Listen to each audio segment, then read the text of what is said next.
Deus quer que você reine. Cristo é a nossa redenção.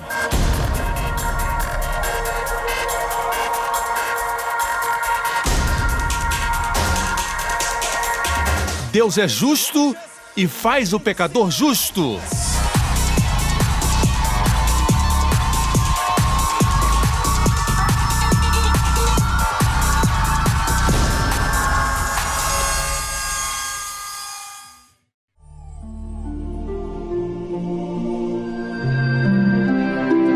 À minha retaguarda existe uma torre dos tempos bíblicos. É assim que eram. Cantares de Salomão fala a respeito de uma mulher ali, procurando o seu amado. Mas eu quero ler algo que talvez muitos crentes não entendem. Todos sabemos que a frase "o justo viverá da fé" está em Romanos. O justo viverá da fé aparece em Gálatas. Mas esta frase é uma citação de Abacuque no Antigo Testamento. Mas antes do versículo "o justo viverá da fé", vamos ver o que diz Abacuque. Livro de Abacuque, capítulo 2. Verso 4 do capítulo 2 diz: "Eis que a sua alma está orgulhosa, não é reta nele, mas o justo pela fé viverá." Esse versículo caracteriza o novo concerto e foi repetido por Paulo aos Romanos e também em Gálatas. Vamos ver o contexto. É muito interessante o contexto. Foi interessante ver quando estudava isso, qual o contexto do versículo "justo viverá pela fé". No versículo 1 do capítulo 2, antes de chegarmos ao versículo 4, verso 1 diz: "Sobre a minha guarda estarei." Sobre a minha guarda estarei, diz Abacuque. Nós também temos que vigiar. Por quê? "E sobre a fortaleza me apresentarei e vigiarei para ver o que falará de mim." É uma frase interessante, vigiar para ver, porque muitas vezes a palavra de Deus vem em forma de visão. Vigiarei para ver o que ele falará de mim. Às vezes, Deus fala pela visão interior. A primeira forma como Deus fala é através da palavra, mas às vezes temos uma visão interior. Vigiarei para ver o que falará a mim e o que eu responderei quando eu for arguido. Ou seja, se esperar no Senhor, esperar na sua palavra, vai ter resposta para as perguntas que lhe fizerem. Verso 2, "E o Senhor me respondeu e disse: escreve a visão e torna bem legível sobre tábuas para que possa ler quem passa correndo." Aqui tem uma linda lição para aqueles que estão no ministério. Qualquer revelação que recebemos, temos que escrever. Hoje temos tecnologias, temos o vídeo, temos a televisão, temos as mídias, a mídia social. O que Deus estava dizendo naquela época era: escreve a visão para que não seja esquecida. Escreva a visão, torne-a legível. Não esqueça. Você que está pregando a palavra, pregue de forma simples, de forma clara. Quando pregar, faça como os anúncios de publicidade. Faça simples, bem claro, sem complicação. Deus age de forma simples, mas de forma poderosa. Simples não significa fraco. Muitas vezes as coisas complicadas são fracas. O simples com Deus é poderoso. Faça simples. Torna bem legível sobre as tábuas para que a possa ler quem passa correndo. Então somente caminhe, corra. Paulo diz, escrevendo aos Gálatas, andai em espírito, mas o que ele disse antes para os Gálatas? Vocês corriam bem. Quem impediu vocês? Quem trouxe o legalismo? Quem trouxe a lei? Ele disse, a seguir ordenou que andassem em espírito. Mas o ideal é correr. Amém. Correr quer dizer cumprir a sua missão. Quando alguém lê a visão de Deus, deve correr. Versículo 3, porque a visão é ainda para o tempo determinado, mas se apressa para o fim, e não enganará. Se tardar, se demorar, espera-o, porque certamente virá e não tardará. Quando Deus lhe dá uma palavra, você escuta o sermão, lê a palavra de Deus, e parece que Deus deu uma promessa, e parece que não vai acontecer. Passa uma semana, passa um mês, mas a promessa de Deus, mesmo se tardar, se demorar, espera, porque ela se cumprirá e não tardará. O versículo seguinte diz, eis que a sua alma está orgulhosa, não é reta nele, mas o justo pela sua fé viverá. Assim, esperar pela manifestação é fé, porque o contexto aqui está muito claro. Fala de esperar e de confiar que a palavra de Deus, que prometeu, se cumprirá. Amém? Somente uma palavra antes de concluir. No versículo 4, antes de dizer que o justo viverá pela fé, a primeira parte diz: eis que a sua alma está orgulhosa, não é reta nele. Mas o justo viverá pela fé. Você vê o contraste? Uma pessoa orgulhosa comparado com uma pessoa que vive pela fé. Se você é orgulhoso, não pode viver pela fé. Você lembra que Jesus disse para o centurião que ele tinha tamanha fé que não tinha sido vista em Israel. O que disse o centurião? Senhor, eu não sou digno que entres em minha casa. Fala uma palavra. Ele tinha uma combinação de humildade e fé. Quanto mais você é humilde, mais a fé vai operar. Quando você é orgulhoso, a fé não opera porque você confia em você mesmo. Confia na sua performance, na sua própria força. Para que fé? Eu vejo, por exemplo, a mulher cananeia. Quando o Senhor não a respondeu, ela queria a libertação da sua filha de um demônio.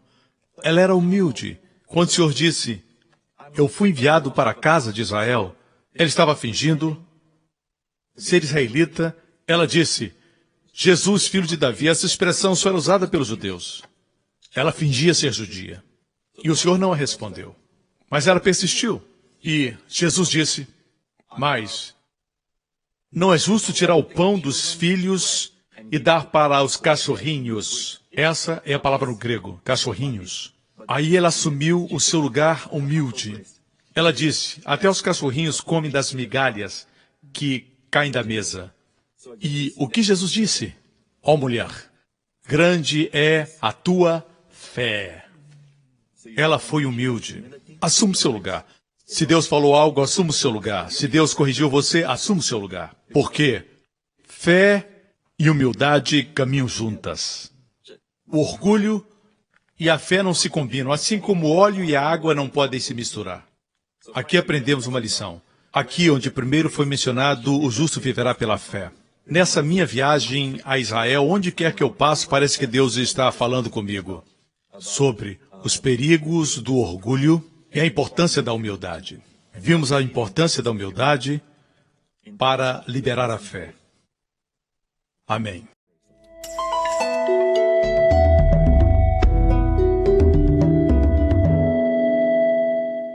Olá, eu sou Joseph Prince e estou em frente de um sicômoro.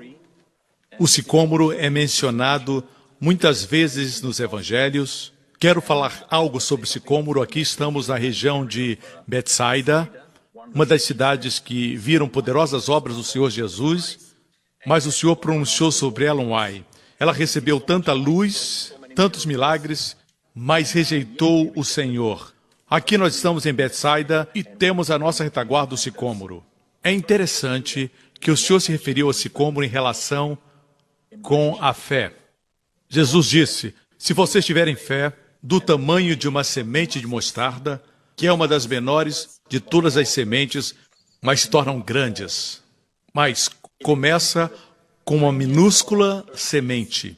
Ele disse, se tiverem fé do tamanho de uma semente de mostarda, poderão dizer a este sicômoro, arranque-se pela raiz e plante-se no mar, e ela lhes obedecerá. Esse é o poder da fé. Mas é interessante que não entendemos muito sobre sicômoro. Me disseram que o sicômoro no deserto pode crescer suas raízes até a profundidade de 5 metros. É uma distância grande para uma raiz. E no hebraico, a etimologia é a palavra Shechem, que quer dizer ressurreição dos mortos. É uma árvore que tem raízes muito profundas. Dizem que quando a areia se dissipa, se pode ver as raízes. É uma visão incrível. Imagine o Senhor dizendo, arranque-se com a raiz e plante-se no mar. Seja o que exige fé na sua vida, talvez um tumor no seu corpo, e os médicos dizem que não tem mais solução. Eu quero encorajar você a falar para este problema. Fale, pode parecer grande. O diagnóstico pode parecer tão grande como as raízes do sicômoro. O médico diz que já está no estágio 3. É uma doença terminal, seja o que for. Deixe-me encorajá-lo. Em nome do Senhor Jesus Cristo, Fale ao problema. Se você tem um problema, como um tumor, diga: tumor, seja arrancado pela raiz, em nome do Senhor Jesus Cristo, e seja plantado no mar. Em um dos meus estudos, eu descobri que quando o Senhor disse isso, no grego, o tempo verbal é, na verdade, uma ação contínua. Continue falando. Continue falando. Não está no tempo perfeito. Diz, continue falando. Está no tempo imperfeito, que é uma ação continuada. Não se desencoraje. Eu me lembro que quando eu tinha um problema de pele, alguns anos atrás, depois de me banhar, eu olhava no espelho e dizia: problema de pele, em nome do Senhor Jesus, seja arrancado pelas raízes e plantado no mar. Eu falava isso e olhava para minha pele e o problema ainda estava presente. Mas todos os dias eu falava e falava. Um dia eu tinha até me esquecido. Eu estava me enxugando e ouvi uma voz interior me dizendo: procura seu problema de pele. Eu me virei, olhei para o espelho e tinha desaparecido. Quero encorajar você, mesmo que o seu problema esteja bem enraizado, pela fé no Senhor Jesus Cristo, fale a Ele. Tem coisas que você fala com Deus, mas às vezes tem que falar com o seu problema. Quando Moisés clamou diante do Mar Vermelho, ele falou com Deus, e Deus disse: por que você está falando comigo? Levanta a vara sobre o mar. A vara é o nome do Senhor Jesus Cristo. Você tem autoridade como crente. Use essa autoridade. Algo estaria errado se um policial, se ele ao invés de parar um enorme caminhão, ele ligasse para o quartel e dissesse: por favor, me ajude a parar o caminhão. Diriam para ele: use sua autoridade. Você tem autoridade, use-a. Como crente você tem autoridade, não é sua, não é no seu nome, não é no nome da sua denominação, é no nome que está acima de todo nome, o nome do Senhor Jesus Cristo. Mesmo que a princípio pareça que não funciona, que tudo é o mesmo, como sicômoro, continue falando a Ele. Mesmo enraizado, com raízes bem profundas, o Senhor diz que vai ser arrancado pela raiz e lhes obedecerá. Eu creio que céus e terra passarão, mas suas palavras não passarão. Obedecerão você e deixarão você. Eu estou aqui em frente de um sicômoro, essa árvore onde Zaqueu também subiu. E eu me lembrei, me disseram que o nome Zaqueu, Zacai, significa inocente. Isso tem tudo a ver com o que eu tenho ensinado sobre a graça. Lucas 18 e Lucas 19. Em Lucas 18 nós temos o jovem rico. Em Lucas 19 nós temos a história de Zaqueu. Em Lucas 18, o jovem rico veio ao Senhor Jesus e disse: o que devo fazer? Seus olhos estavam no fazer. O que devo fazer para herdar o reino dos céus? Ele chamou Jesus bom mestre.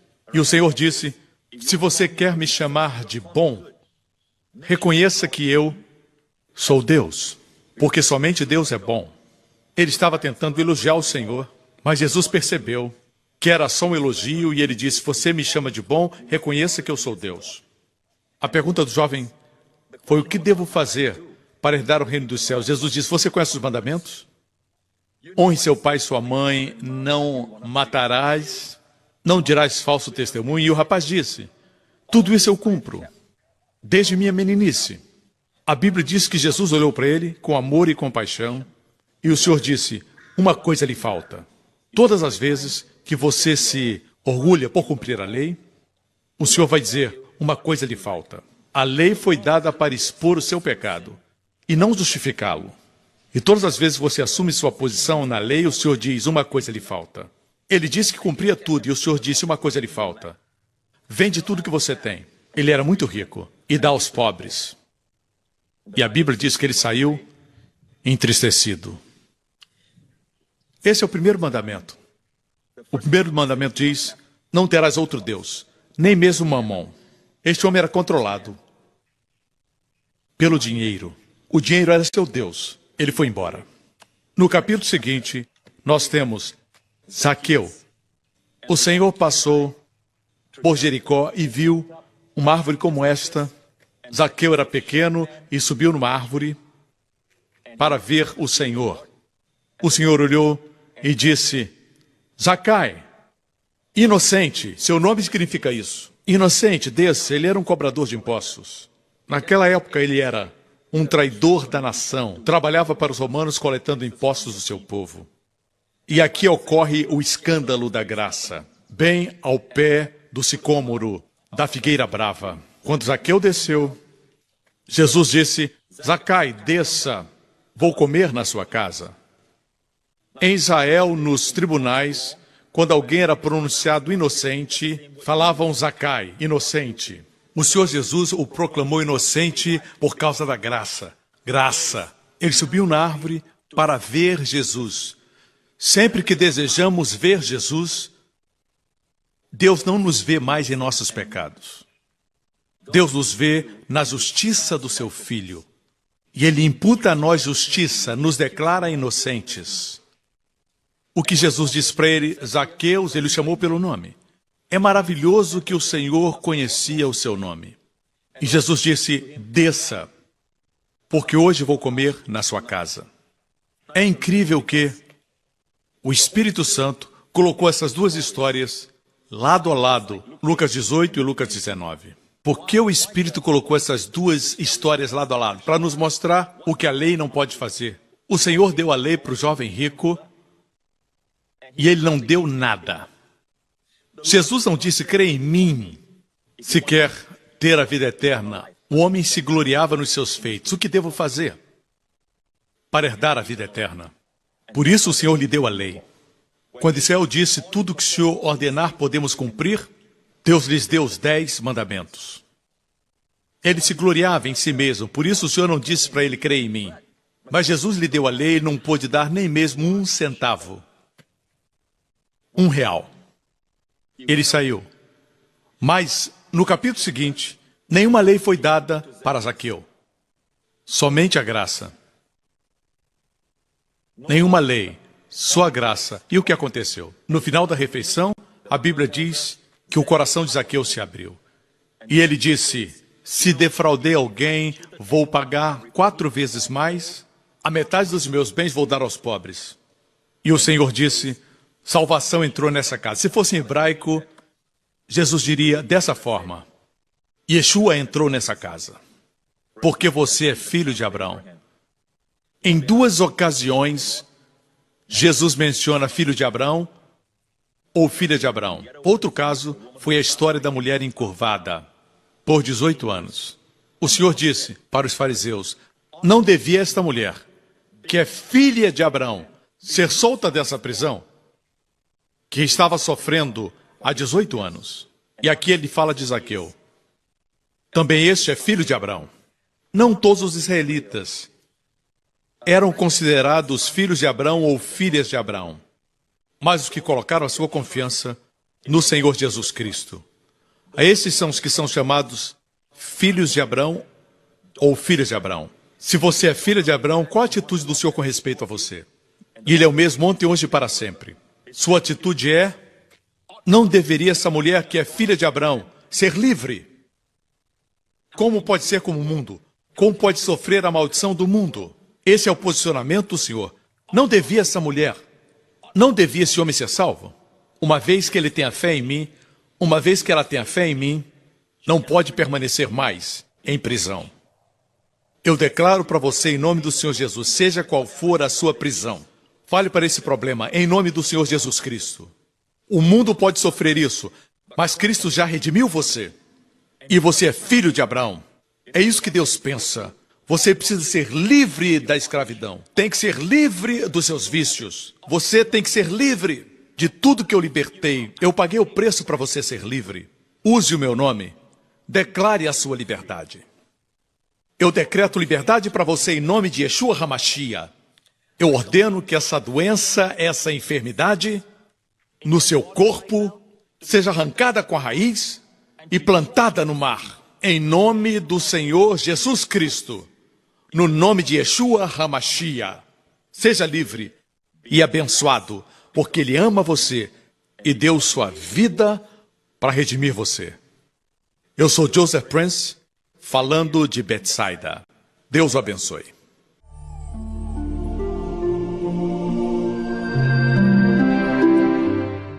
Olá, eu sou Joseph Prince.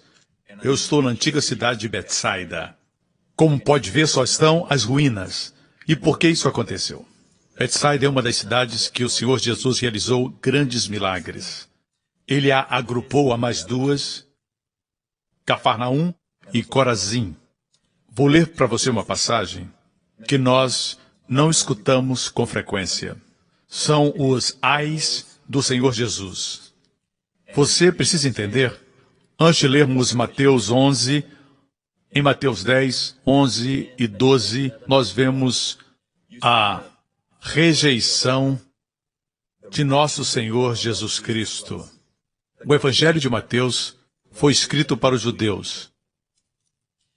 A Bíblia nos mostra em Mateus a genealogia de Jesus, no capítulo 1, e demonstra que Jesus tem direito ao trono de Davi, que Deus restaurará.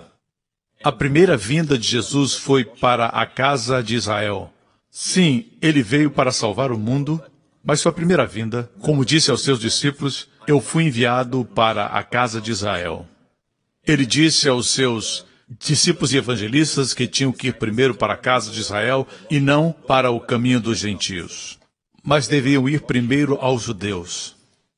E em Mateus capítulo 4, a Bíblia diz que ele começou seu ministério pregando: arrependei-vos, porque o reino dos céus está próximo. Eu vou ler essa passagem que está em Mateus 4. O capítulo 4 conhecemos porque está narrada a tentação de nosso Senhor Jesus Cristo, mas a Bíblia diz que, depois disso, diz no verso 17, daí em diante, Jesus começou a pregar: arrependam-se, pois o reino dos céus está próximo.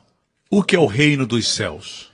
Claro, a igreja está dentro do reino de Deus. Sim, o reino de Deus impera nas nossas vidas. Nós temos o reino de Deus em nossos corações, não é comida nem bebida, mas justiça e paz e alegria no Espírito Santo. Mas o reino dos céus não é o reino de Deus. Essa expressão, o reino dos céus, só aparece no Evangelho de Mateus. E Mateus é o evangelho escrito principalmente para os judeus. Por isso o capítulo 1 começa com sua genealogia, para mostrar seu direito legal, por ambos os lados, por Maria, sua mãe, que veio de Natã, o filho do rei Davi, seu outro filho, que era Salomão, foi de quem procedeu José, a quem nós conhecemos como o padrasto de Jesus. Ele não contribuiu com a semente, porque Jesus nasceu de uma virgem, mas ele era da linhagem de Salomão. Assim, tanto de Maria como de José, ele tinha direito duplo ao trono de Davi. Ele é da linhagem de Davi, ele é o Messias prometido, ele é a semente de Davi. É por isso que eles o chamam o filho de Davi. Assim, quando ele disse arrependam-se, pois o reino dos céus está próximo, ele estava falando para os judeus. Ele estava dizendo: arrependam-se de terem se afastado de Deus, o Deus de Abraão, Isaque e Jacó. Arrependam-se do mundanismo. Claro que falava do pecado, mas a palavra arrepender quer dizer mudar a mente, que produz mudança de atitude. O apóstolo Paulo diz em um dos seus sermões, em Atos: arrependei-vos para com Deus e tenham fé para com o Senhor Jesus. Muitas vezes, quando pensamos em arrependimento, pensamos em deixar de fazer algo, mas sem Cristo, as pessoas não têm poder para deixar nada, muito menos se libertar de um vício de muitos anos. Só o Senhor pode fazer isso. Mas arrependimento, no contexto, é crer que Ele é o Messias, pois o reino de Deus está próximo. Está aqui, ele diz. Por quê? Ele diz que o reino está próximo, porque o rei estava lá. E ele provou, ele deu suas credenciais. A partir de Mateus 4, temos o Sermão da Montanha, Mateus 5, 6 e 7. A Bíblia assim fala das suas credenciais, não somente no sermão do rei no monte, por isso ele sentou-se antes de falar. É o sermão do rei de Israel. E no final do sermão, ele desceu do monte e purificou um homem que era leproso. Era o rei. agindo. Eu amo ler o Evangelho de Mateus sob a perspectiva do rei que abre os olhos do cego, o rei purificando, o homem que era leproso, o rei ressuscitando a filha de Jairo, o rei de Israel. Mas finalmente, após todos os milagres que realizou naquelas cidades e naqueles vilarejos, mesmo aqui onde estou, em Betsaida, eles o rejeitaram. Alguns poucos acreditaram nele. Um remanescente pequeno, no seu nascimento, estavam Zacarias, sua esposa Isabel, estava Maria, José e alguns pastores, um remanescente. Mas os príncipes de Israel, os escribas, os fariseus, eles o rejeitaram. É por essa razão que a Bíblia diz, Jesus disse, que é estreito o caminho e poucos são os que entram por ele. Estreito é o caminho que leva para a vida e poucos o encontram. O caminho da destruição é largo e muitos entram por ele. Eu acho essa passagem, e é claro que aqui são palavras de Jesus, mas eu acho difícil reconciliar com a visão de alguns de que, no fim dos tempos, poucos serão salvos. Porque eu leio no livro de Apocalipse que, no fim dos tempos, João disse, vi uma multidão que ninguém podia contar. Isso fala daqueles que estão nos céus. Ele disse, eu vi uma multidão que ninguém podia contar, de todas as línguas, nações, tribos. Quanto àqueles que são lançados no lago de fogo, não se registra que ele viu uma multidão que não se podia contar. Eu acho isso interessante e difícil de reconciliar com o que Jesus disse. Jesus estava falando, e no grego está no presente. Agora é estreito o caminho, e agora poucos o encontram. Quando ele estava na terra, em Israel, poucos em Israel sabiam que ele era o Messias. Poucos criam nele. Aqueles que sabiam também o rejeitaram. Mas muitos seguiram o caminho da destruição. Voltemos aqui, Mateus 10, 11, 12, eu estou lendo no capítulo 11, a rejeição foi concluída. Em Mateus 12, o capítulo que se segue, rejeitaram o seu ministério tríplice. E é aí que encontra a blasfêmia contra o Espírito. O rejeitaram como aquele que era maior do que o sacerdote. Ele disse que era maior do que o templo. Isso está em Mateus 12. E depois ele disse, um maior do que Salomão está aqui. Ele é maior do que qualquer rei. E depois ele disse que era maior do que Jonas. Isso está em Mateus 12. E Jonas era um profeta. Ele foi rejeitado em Mateus 12 como profeta, sacerdote e rei. Nesses 3 capítulos vemos a rejeição do rei de Israel. Entristeceu seu coração. Depois de todos os milagres e todas as palavras, nenhuma palavra foi mais sublime do que as palavras do Senhor Jesus, e nós vemos isso no Sermão da Montanha. Lindas palavras, com tal perfeição, com tal poesia, palavras magníficas que edificam. E quanto às suas ações, as ações do rei de Israel, abriu os olhos aos cegos, levantou os mortos, purificou os leprosos. Eu penso que não percebemos que foi uma constante rejeição ao Senhor Jesus. E isso, amigo, em Mateus 12 ele chama blasfêmia contra o Espírito, que não tem perdão. As pessoas têm ideias diferentes contra a blasfêmia, mas no contexto quer dizer rejeição a Jesus Cristo. É claro que essa rejeição final foi demonstrada quando o entregaram para os gentios para ser crucificado. A liderança fez isso. Eu quero afirmar que Jesus Cristo não veio para ser assassinado. Eu não gosto da expressão assassinado, porque ele disse, ninguém pode tirar minha vida. Tem autoridade para dá-la e para retomá-la. Ele não veio só para morrer por Israel. Você lembra o que ele disse para Nicodemos? E Nicodemos era o mestre em Israel, um rabino dos rabinos. Ele disse a Nicodemos, Porque Deus amou o mundo de tal maneira que deu seu Filho unigênito, para que todo aquele que nele crê não pereça, mas tenha a vida eterna. Não somente amou Israel, mas amou o mundo. Mas, amigo, ele veio primeiro para Israel, para cumprir as promessas para os pais. E observando aqui, em Israel, na cidade de Betsaida, onde realizou tantos milagres, perguntamos, por quê? Porque está tudo em ruínas. O que aconteceu a essa cidade de Betsaida? Está em ruínas. E Cafarnaum? Se você visitar Israel e for a Cafarnaum, verá ruínas. E Corazim? Lá tem uma sinagoga que também está em ruínas.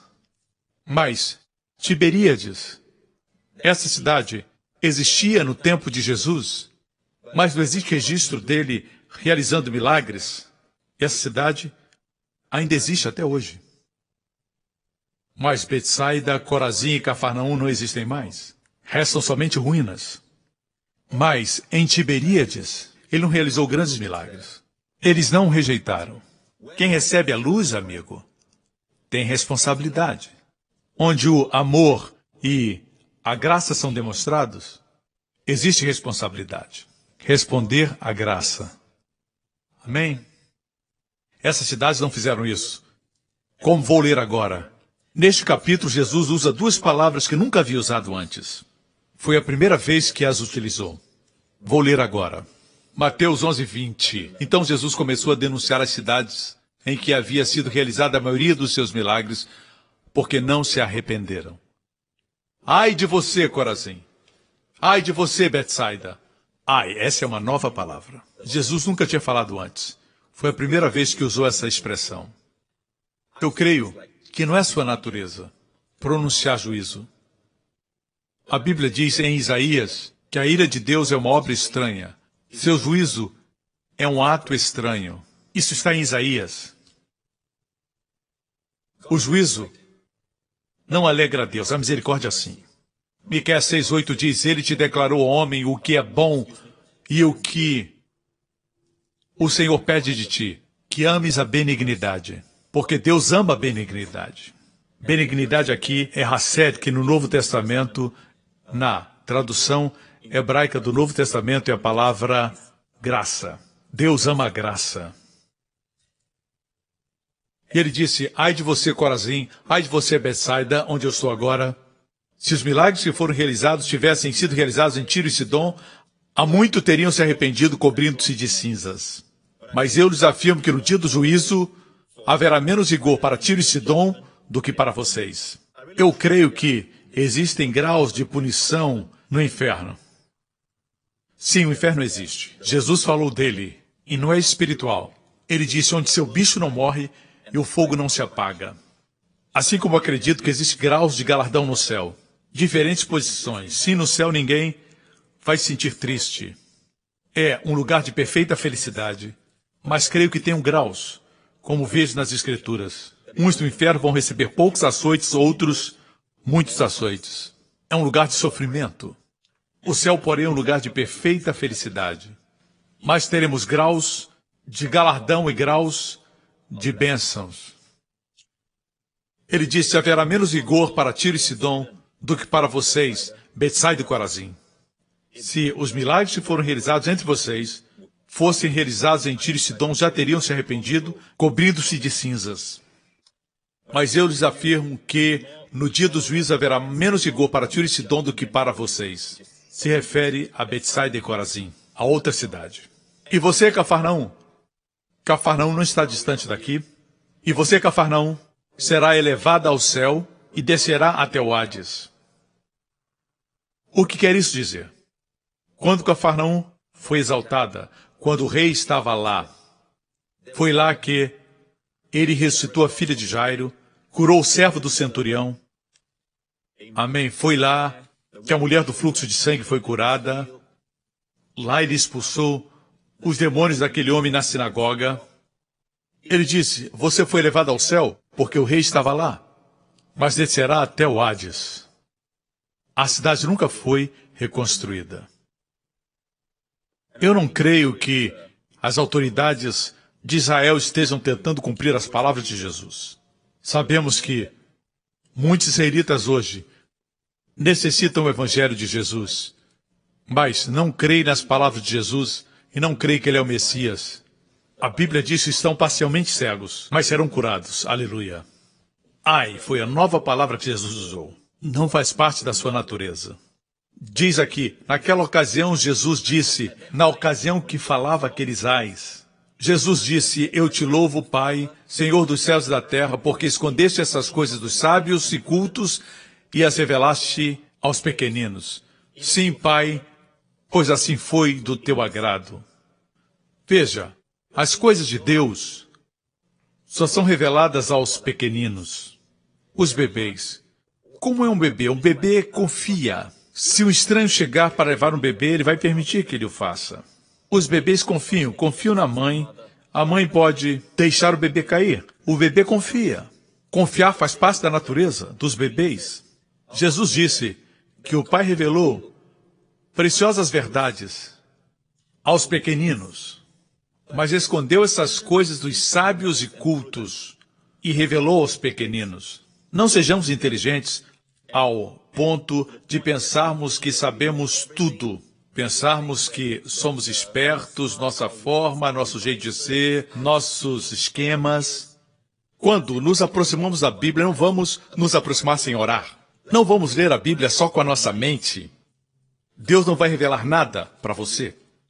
Mas se ler a Bíblia com o coração e querendo aprender, não importa se conhece o grego ou o hebraico, quando se aproxima como uma criança, quando se aproxima do pai e pede que abra os seus olhos para ver o seu filho, você vai se surpreender quando perceber que o grego e o hebraico vão se harmonizar com o que Deus falou. Amigo, eu encorajo as pessoas a irem para os seminários e institutos bíblicos. Isso é bom, mas você tem que ir com o espírito como de uma criança.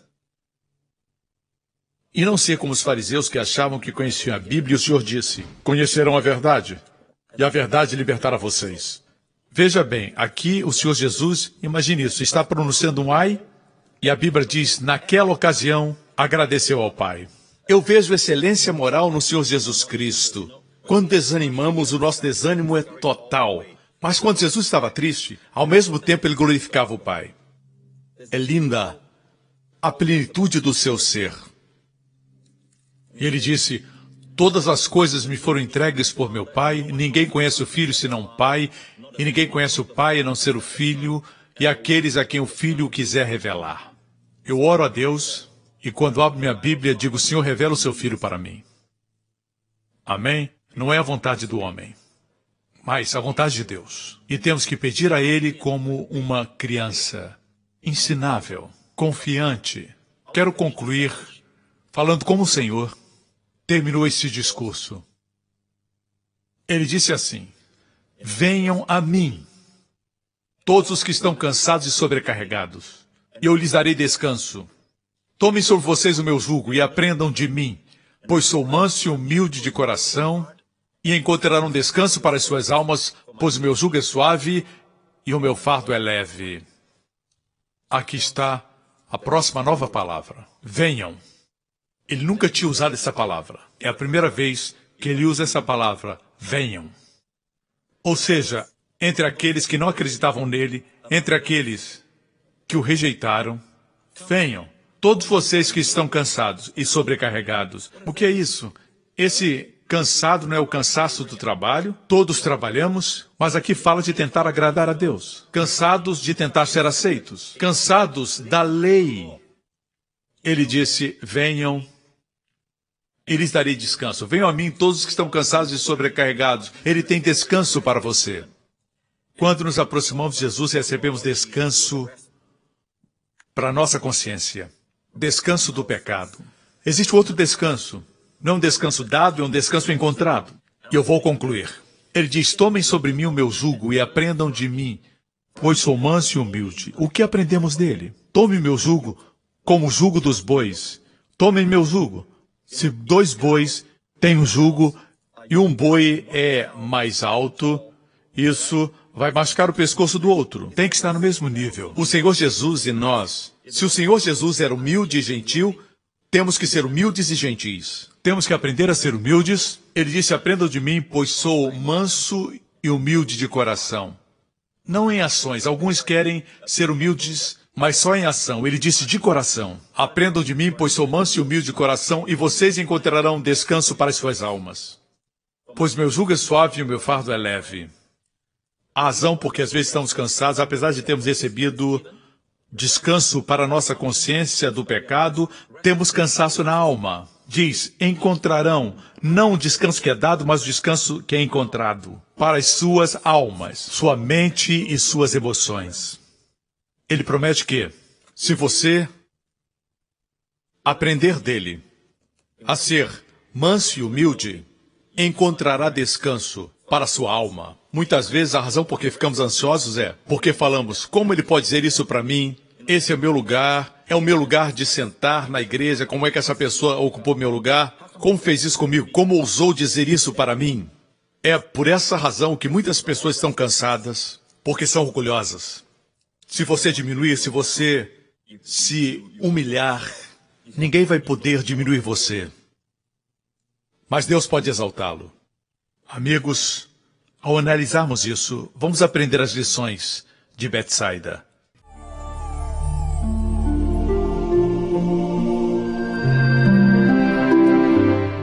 Eu estou agora em Zorá.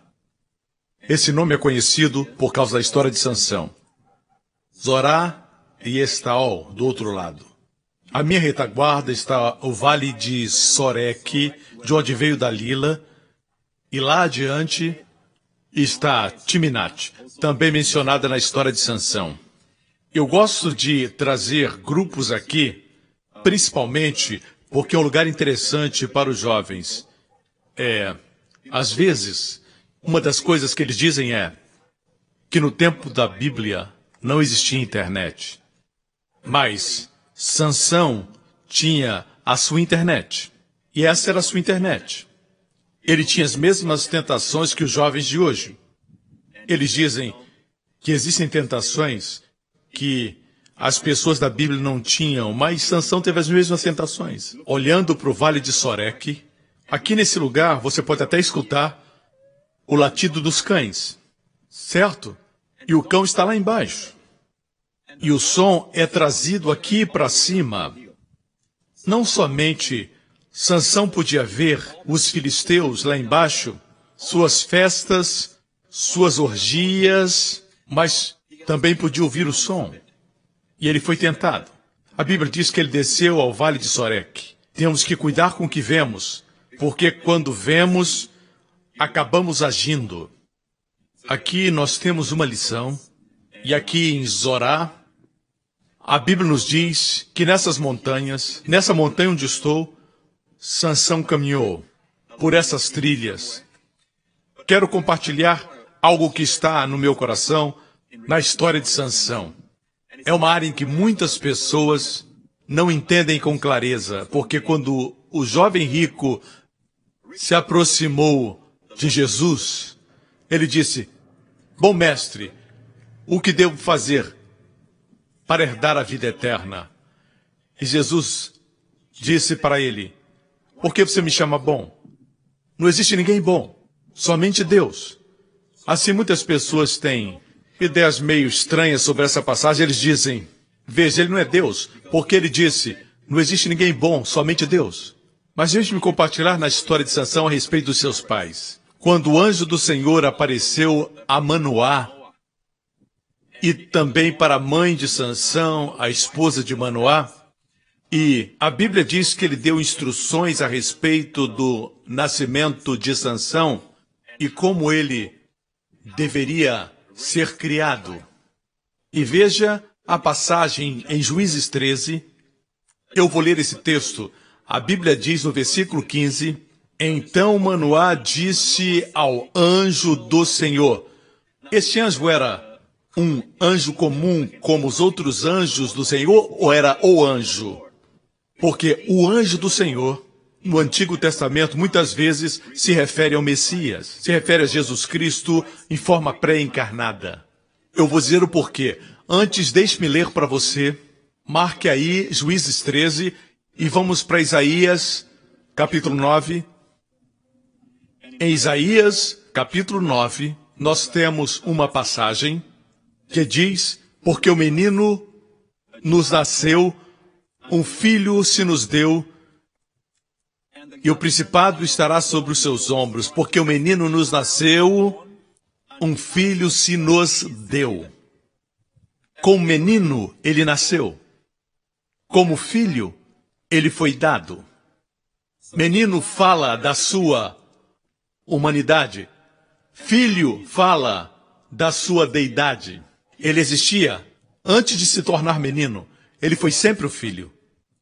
E a Bíblia diz: porque o menino nos nasceu, um filho se nos deu, e o principado está sobre os seus ombros. E a Bíblia diz assim: e o seu nome será Maravilhoso, Conselheiro, Deus Forte, Pai da Eternidade e Príncipe da Paz. 5 títulos, 5 nomes do Messias mencionados em Isaías 9. O primeiro é maravilhoso. Maravilhoso não é o que nós falamos hoje. Foi maravilhosa a reunião. Almoço maravilhoso. Maravilhoso em hebraico, Pelé. Fala de milagre. Fala de miraculoso. Voltemos à história de Sansão. Juízes 13. Diz: depois que o anjo apareceu aos pais de Sansão, no versículo 15 diz que Manoá disse ao anjo do Senhor: ora, deixa que te detenhamos e te preparemos um cabrito. Vamos preparar um cabrito. Note o que o anjo disse. Porém o anjo do Senhor disse a Manoá: ainda que me detenhas, não comerei de teu pão. E se ofereceres um holocausto, o oferecerás ao Senhor. Porque não sabia Manoá que era o anjo do Senhor. Por que ele disse isso? Ele disse a Manoá: se você quer oferecer um holocausto, deve saber que estará oferecendo ao Senhor. O que ele estava dizendo? Que ele era o Senhor. Em hebraico, oferecerás a Javé. Ele disse: eu sou Javé. É o mesmo caso do jovem rico que se aproximou de Jesus. Ele disse: bom mestre. Mas ele não acreditava que o Senhor Jesus era Deus encarnado. Ele tentou impressionar Jesus. Bom mestre. Jesus disse: por que me chama assim? Só existe um bom Deus. Se você me chama de bom, me chama de Deus. E por isso o jovem rico não viu o Senhor como Deus encarnado. O mesmo aconteceu com o anjo do Senhor. Ele disse para Manoá: se você quer oferecer um holocausto, oferece-o a Javé. Em outras palavras, ele é Javé. Viu o paralelo? Lindo paralelo. Ele continuou dizendo: e disse Manoá ao anjo do Senhor: qual é o teu nome? Para que quando se cumprir a tua palavra te honremos. E o anjo do Senhor lhe disse: por que perguntas assim pelo meu nome, visto que é maravilhoso? É a palavra Pelé, a mesma palavra usada em Isaías capítulo 9, referindo-se ao Senhor Jesus. E o seu nome será maravilhoso, Pelé. O anjo do Senhor estava dizendo: o meu nome é maravilhoso. Veja isso. O versículo seguinte diz: então Manoá tomou um cabrito e uma oferta de alimentos, mincá, oferta de cereais, e os ofereceu sobre uma penha ao Senhor. E ouve-se o anjo maravilhosamente, observando o Manoá e sua mulher, quando ele oferecia o cabrito, e ao lá, a oferta queimada que subia ao Senhor, o anjo fez algo maravilhoso. E sucedeu que, subindo a chama do altar para o céu, o anjo do Senhor subiu na chama do altar. Subiu na chama do altar, o que vendo Manoá e sua mulher caíram em terra com seus rostos. Isso foi o Senhor Jesus em forma pré-encarnada que apareceu vendo a chama subir, mas é ele que atribui valor à oferta. Ele subiu na chama como cheiro agradável, doce fragrância, perfume para as narinas de Deus. Jesus morreu na cruz para ser nosso Saulá. Quando nós o recebemos, quando confiamos nele, somos aceitos como suave cheiro para Deus. Quando a oferta sobe, as bênçãos descem. Aleluia! Tudo é por ele. O que estamos oferecendo são nossas obras, nossa performance, nosso esforço humano? Ou estamos oferecendo o seu nome, Yeshua? Quando nós oramos, oferecemos o nome Yeshua, maravilhoso, conselheiro, Deus forte. É esse nome que produz milagres, Pelé, milagres maravilhosos. Aleluia! E a Bíblia continua dizendo em Juízes 13, depois do anjo desaparecer, Manoá disse para sua mulher, certamente nós morreremos porque vimos o Senhor. E a esposa dele disse, se quisesse nos matar, não nos daria instruções sobre o menino? As mulheres são mais sensatas. Mas eu vejo que o marido foi fraco. Eu percebo nele consciência de pecado, medroso comparado à esposa. Eu acho que foi por isso. Aqui temos uma lição para nós que somos pais. Ele não criou Sansão como um bom pai, porque era medroso e tinha consciência de pecado. No tempo da colheita das uvas, quando as crianças pulavam de alegria sobre as uvas, e Sansão não podia nem mesmo comer as uvas ou chegar perto do vinho. Eu imagino Sansão olhando para toda aquela alegria, toda aquela celebração, as crianças dançando, pisando sobre as uvas, mas ele não podia participar, por causa das instruções que foram dadas aos seus pais. Em horas assim, seu pai deveria estar presente e dizer, Sansão, vamos sair para a floresta, vamos para a mata e vamos caçar. Você é um homem, você não é criança como essas aqui. Ele tinha que dizer algo para que Sansão se sentisse especial. Sempre que encontra um homem tendo problema com a prostituição, pornografia, certo? Normalmente o problema é rejeição. Muitas vezes aqueles que têm problemas com pornografia ou prostituição têm um problema de rejeição. Se a rejeição for tirada, o problema é tirado. Como Sansão sofreu rejeição? Foi o chamado de Deus. O pai devia ter dito para ele, você é especial, você não é como esses meninos, você é especial. Deveria ter mostrado que ele era chamado, e assim também com os nossos filhos. Temos que dizer para os nossos filhos que eles são diferentes do povo do mundo. São especiais. Veja, pedras. Todas essas pedras aqui são pedras comuns. Tem diamantes aqui? Não, diamantes são preciosos. Você é um diamante. Diga isso. Seus amigos falam, vem fazer o que a gente faz. Eles são pedras, mas você é um diamante. Ouse ser diferente. Ouse brilhar. Brilhe como diamante. Você tem o brilho da glória de Deus. Manoá deveria ter dito isso para Sansão, para que se sentisse especial.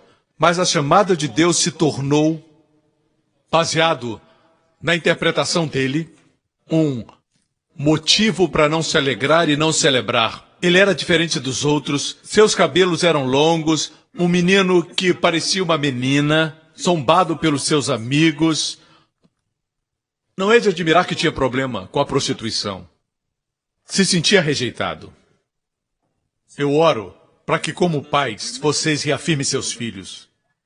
É um desafio para eles serem crentes nas escolas públicas, entre seus amigos. Eles querem ser parte daquele grupo, mas diga a razão por que as pedras são baratas é porque podem ser encontradas em qualquer lugar.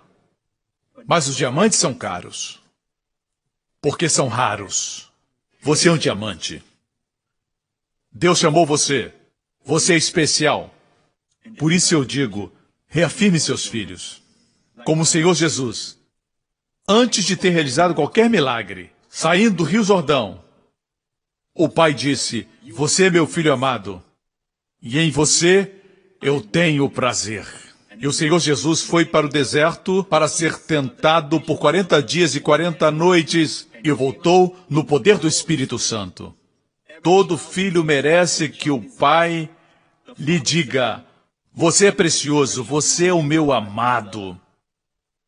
Me agrado de você. Aí, ele passa pela tentação e sai vitorioso. Espero que tenha abençoado você. Joseph Prince, de Zora, o lugar de Sansão. Desejando que seja um bom pai. E lembre-se, não há ninguém mais maravilhoso do que o Senhor Jesus. Amém.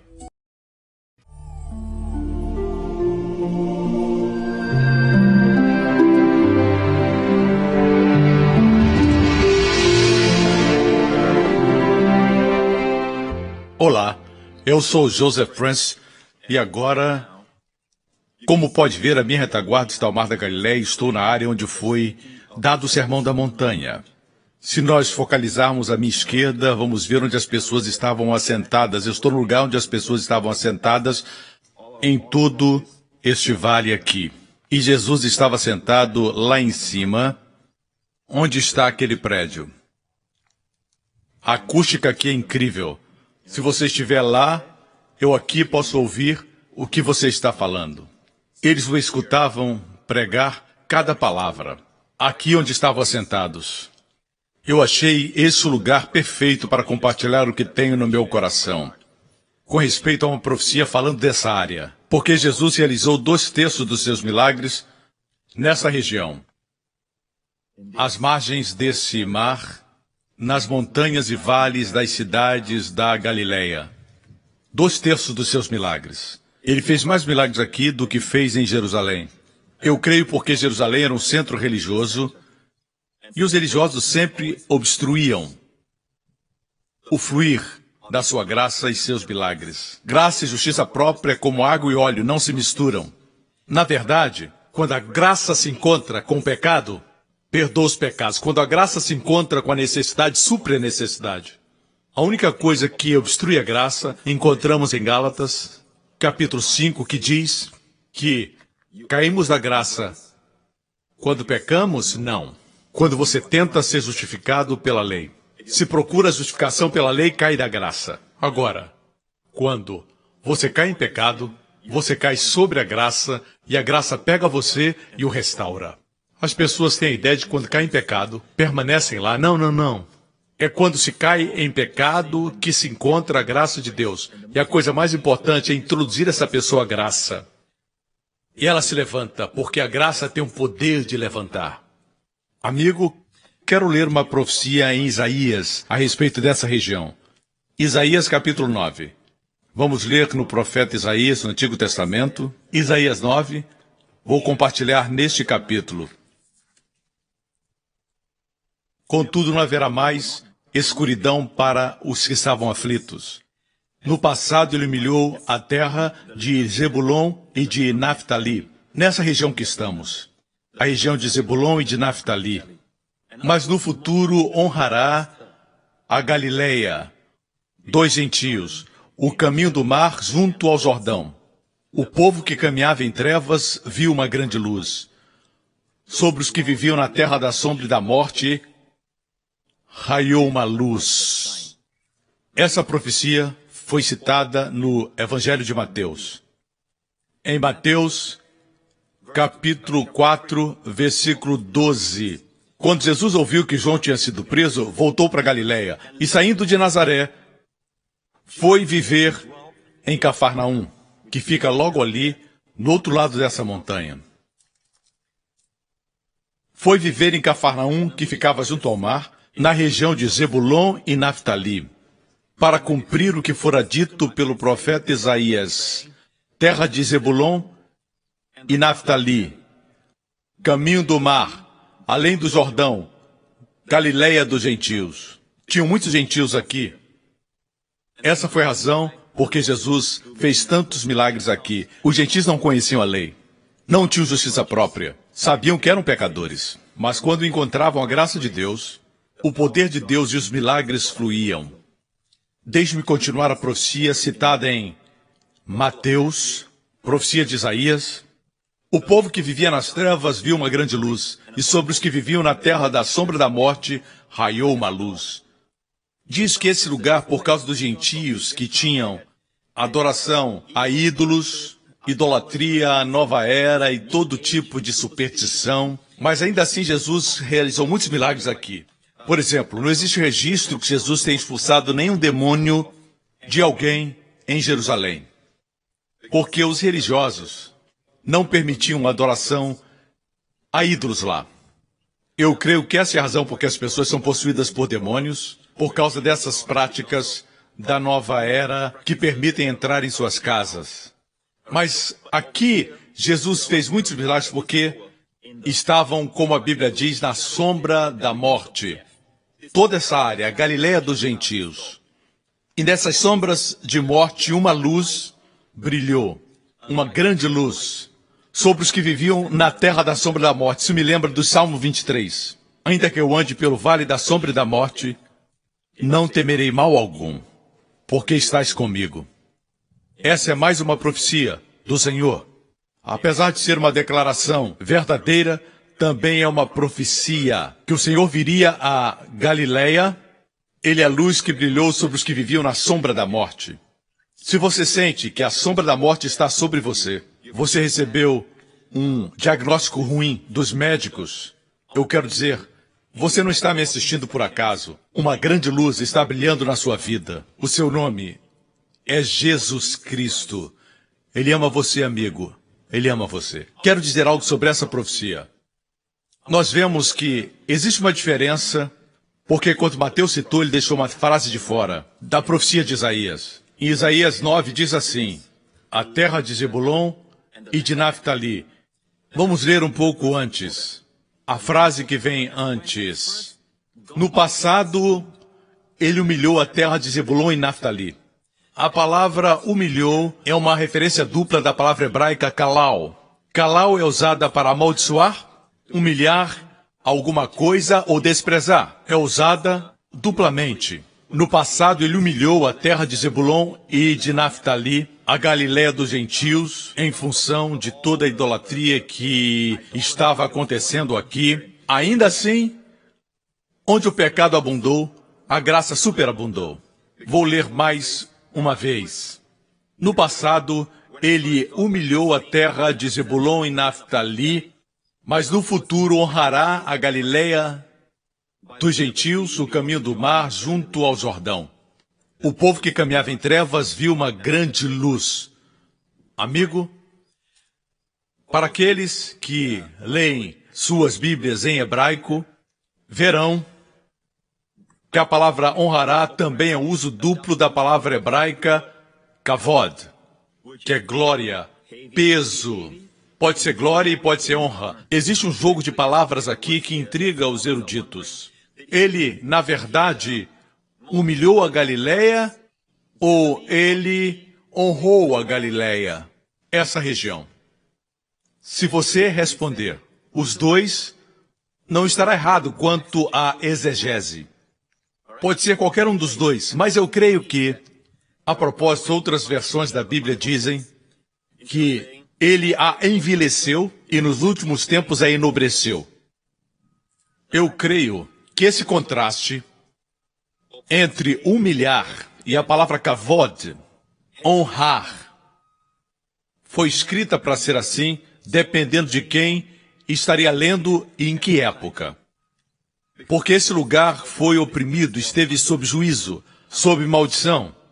Mas o povo que vivia na sombra da morte, e agora está anoitecendo, mas, graças a Deus, somos a luz do mundo. E nessa região aqui, o Senhor Jesus, a grande luz, caminhou. Ou seja, essa região onde estamos foi grandemente humilhada e também honrada. As duas coisas são verdadeiras. E eu acredito que esse contraste foi proposital. Quando Mateus citou esse texto, ele deixou uma parte de lado. Se houvesse citado, resolveria o problema para nós. Mas eu creio que o contraste que vemos nesse versículo foi por intenção divina. Isso porque, Se você o rejeitar e rejeitar sua graça, e quiser viver em justiça própria, aí você será humilhado. Mas, por outro lado, se você está na sombra da morte, em tempo de necessidade, e você abrir seu coração para a sua graça, será grandemente honrado e grandemente abençoado. É a palavra kavod em hebraico.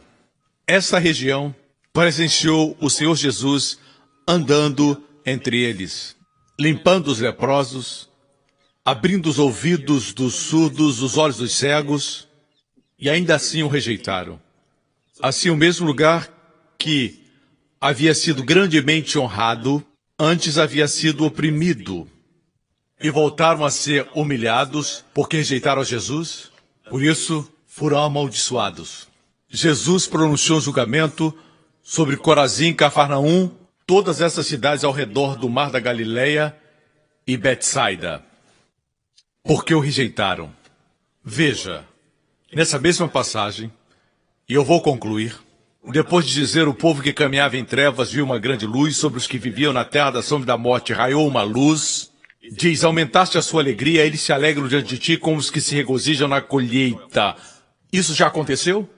Israel hoje está oprimido. Eles não estão celebrando com a alegria da colheita. Mas, amigo, existe aqui um parênteses entre verem uma grande luz e alegrarem-se com a alegria da colheita. Esse parêntese já dura 2000 anos. Existem parênteses na Bíblia. Por exemplo, quando Jesus citou Isaías 61 na sinagoga em Nazaré, Lucas 4 nos diz: o Espírito do Senhor está sobre mim para proclamar liberdade aos cativos. Depois diz, o ano aceitável do Senhor.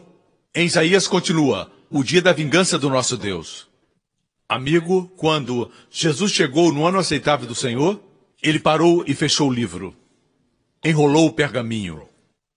Ele sabia onde parar. Ele não leu o dia da vingança do nosso Deus, porque existe um parêntese divino de 2000 anos entre sua primeira vinda e a segunda vinda. Sua primeira vinda não foi para trazer juízo. Foi o ano aceitável do Senhor, é Hatzon em hebraico, que fala de uma era de favores divinos. O dia da vingança virá, mas não chegou. Me alegro que quando fala da graça, fala ano e não dia. Amém? Deus não se alegra com o juízo, ele se alegra em mostrar favor para com seu povo. E não é de admirar que, em Isaías 9, de onde vem essa profecia, continua dizendo, isso é incrível. Versículo 6 de Isaías 9, porque o menino nos nasceu, um filho nos foi dado, e o governo está sobre os seus ombros, ele será chamado Maravilhoso, Conselheiro, Deus Poderoso, Pai Eterno e Príncipe da Paz. Ele estenderá o seu domínio e haverá paz sem fim. Amigo, o menino nos nasceu. Essa profecia está no mesmo capítulo que eu li, quando fala da Galileia dos gentios. A resposta está aqui. Um menino nos nasceu. Um filho nos foi dado. Como menino, ele nasceu. Como filho, ele sempre existiu. Como filho, ele não poderia ter nascido. Ele nasceu como menino, como filho, foi dado. Um fala da sua humanidade, a outra parte fala da sua divindade. E aqui fala dos seus lindos nomes, maravilhoso, conselheiro, Deus poderoso, Pai eterno, príncipe da paz. O hebraico tem uma beleza extraordinária porque tem um ritmo. Se fala dessa forma, El Gibor, Deus poderoso. El Gibor, poderoso Deus.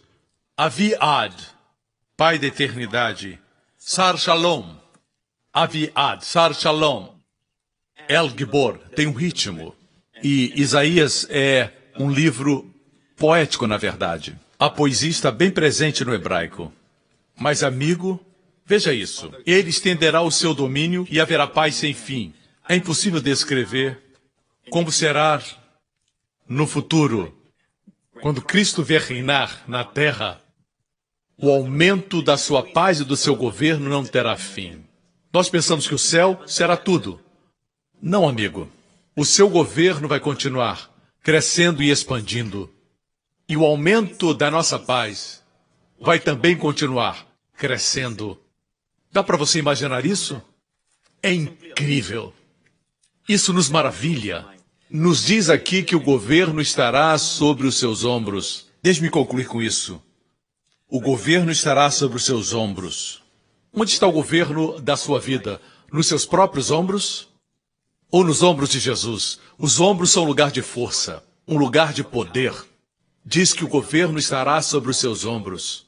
Eu me lembro do José da Bíblia. O povo veio a ele querendo pão. E ele disse, o que vocês têm para dar? Disseram, vamos comprar o pão. Ele disse, ok, me dê o dinheiro e eu dou o pão. No ano seguinte, eles vieram a ele e disseram, não temos mais dinheiro, e ele disse, o que vocês têm para dar? Disseram, nossos rebanhos. Me dê os rebanhos e eu vou dar o pão. E no ano seguinte, eles vieram outra vez e disseram, queremos pão. E ele disse, o que vocês têm? Eles disseram, só temos nossas casas e possessões. E José disse, me deem as casas e as possessões. E finalmente, no ano seguinte, eles voltaram e disseram, queremos pão. E ele disse, o que vocês têm? Eles disseram, não temos mais nada. Já demos tudo. E o que José disse? Entreguem suas vidas. Finalmente eles se entregaram e falaram, nós somos seus. Ele lhes deu pão. Amigo, deixe-me dizer isso. Foi o final do problema deles. Eu posso imaginar um egípcio à noite. Ele está deitado em algum lugar, ele está acordado e preocupado. E a esposa dele diz, o que está acontecendo com você? Estou preocupado com amanhã, estou preocupado com o nosso futuro. Me preocupo se nós teremos pão para comer. E a esposa diz, relaxa, não somos mais nossos donos. Isso é problema de José. Pertencemos a José. Ele vai tomar conta de nós. Amigos, é a mesma coisa. No momento que você entrega a sua vida ao José Celestial, acabam seus problemas. Amém? Eles nunca mais foram a ele pedir pão. Porque agora o problema deles era problema de José. Amém? O mesmo com você. Quando você entrega a sua vida ao Senhor Jesus, não é mais seu problema, não é mais sua tribulação. O desafio não é seu. Não precisa mais se preocupar com o futuro. Ele vai cuidar de você. Você só descansa. Amém? Da terra de Zebulon e Naftali, a Galileia dos gentios, o lugar onde, sobre a sombra da morte, raiou a luz. E a grande luz está nas nossas vidas. Amigo, me alegro por pregar aqui onde tudo isso aconteceu. Lembre-se, Ele é o mesmo ontem, hoje e para sempre. Aí onde você está assistindo, Ele está. Sejam quais forem as trevas, amigo, entregue sua vida ao Senhor. Não somente o seu dinheiro, suas possessões. Quando você entrega a sua vida, como os egípcios entregaram suas vidas a José, acabaram-se seus problemas. O mesmo com você. Entregue sua vida a Jesus Cristo. Mesmo se já é cristão, entregue sua vida e diga, Senhor, de hoje em diante, minha vida, minha alma, meu espírito lhe pertencem, Senhor. Amém? Renda-se e confie nele. Ele cuida dos seus. Amém? Você não foi comprado com sangue de bois, você foi comprado com precioso sangue, o sangue do Filho de Deus, o Rei de Israel. E porque pertence a ele, descanse. Ele cuida de você. Amém. Obrigado por sintonizar no programa de hoje. Esperamos que tenha sido uma bênção para a sua vida. Para mais informações sobre o programa da Igreja New Creation, acesse o site ncctv.org.sg. Lá você poderá se inscrever para receber um devocional diário do pastor Joseph Prince. Seja incentivado e fortalecido todos os dias e saiba o quanto Deus lhe ama através desses devocionais. Acreditamos que o seu dízimo pertence à igreja que você frequenta e oramos para que você seja grandemente abençoado, altamente favorecido e profundamente amado.